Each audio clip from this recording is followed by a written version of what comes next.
Welcome to Azzadous Studios. I hope you've all had a good Christmas. In this video, I'm going to show you how to create new, unique snares out of old samples. Let's take a look at Ableton. Okay, so I've got a quick example here that I've already done. So I've got quite a punchy snare at the start. So the second snare I've got is just adding a little bit of a tail. And then these last two, I've got them pound left and right. And together, they give it's quite a unique snare. It does need some tidying up, although it depends what sound you're going for. So what I'm going to show you, we're going to start again. I'm just going to look for some snares. So I'm going to open up, we'll try a different pack. What I'll do is I'll just go to my samples folder and search snare. And let's try Black Octopus. We'll go to Leviathan. We could even throw in a clap.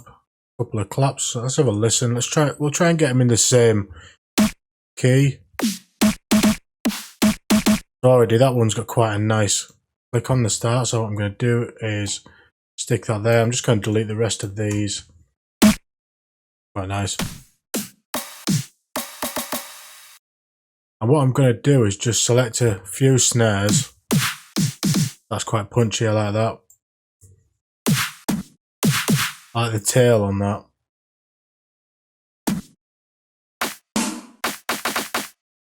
Let's have a look for a clap.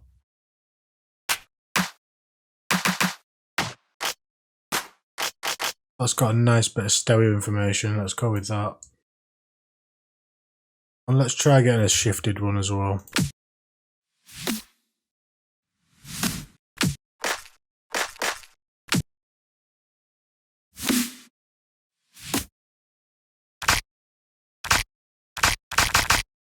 That's quite nice. What I'm going to do with that one is, it's in B, so I'm just going to shift it down a couple of semitones back down there. So I want the snare starting with a nice bit of punch. So let's have a listen to these again. Quite a lot of punch there. So I'm just going to drag this over here and see what we've got. Okay. What have we got here?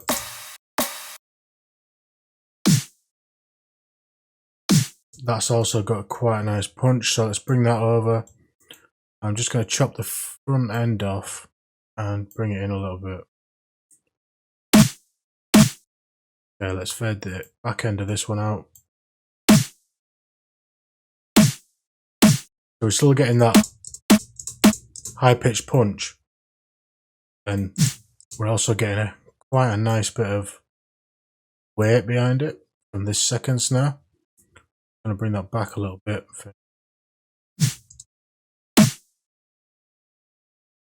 So we'll leave that there for now. So I want to get this clap now. Just add a little bit of clap to it.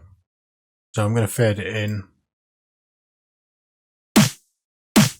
That's adding a nice little bit more grit to it.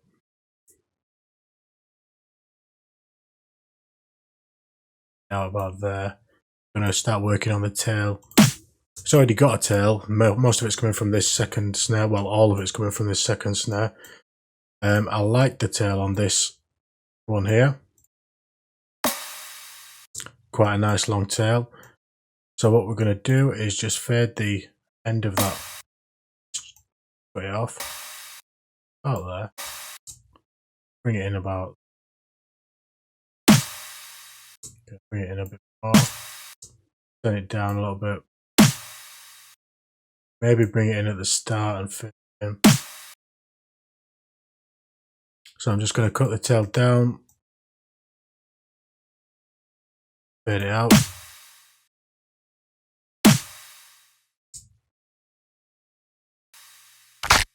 Okay, so let's just move this shifted one out of the way. This other snare that we've got here, got quite a nice bit of, way I describe it as side chain sort of thing.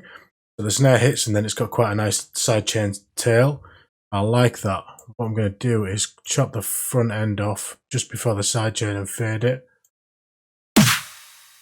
and bring it in a little bit more around where this snare's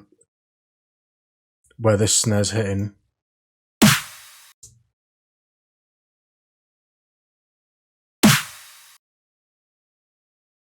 I'm going to chop the tail off that a little bit more.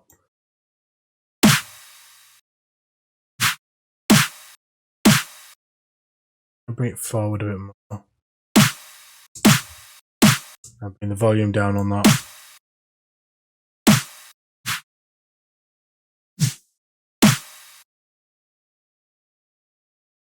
And then what I'm going to do,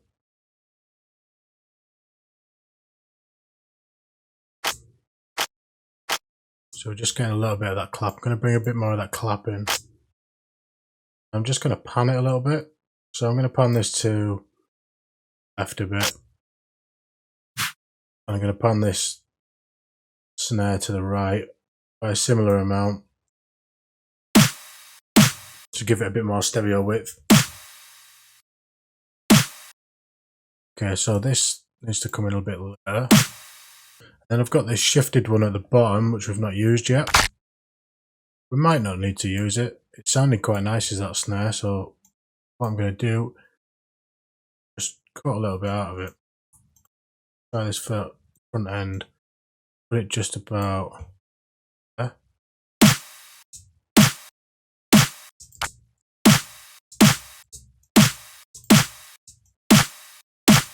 Yeah, with the volume up quite a bit, adding a little bit more grit to the end. So if I pull this clap down, pull it in a bit. Yeah, I like that.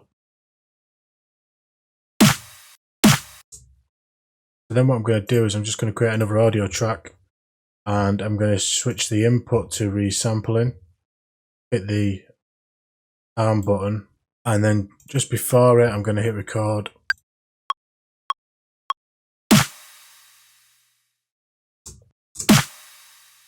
And now we've got a unique snare that no one else has got because you've created it yourself using different parts from different snares. You could also use other little samples. You could use synths and stuff. I try to keep it within the same key if I can.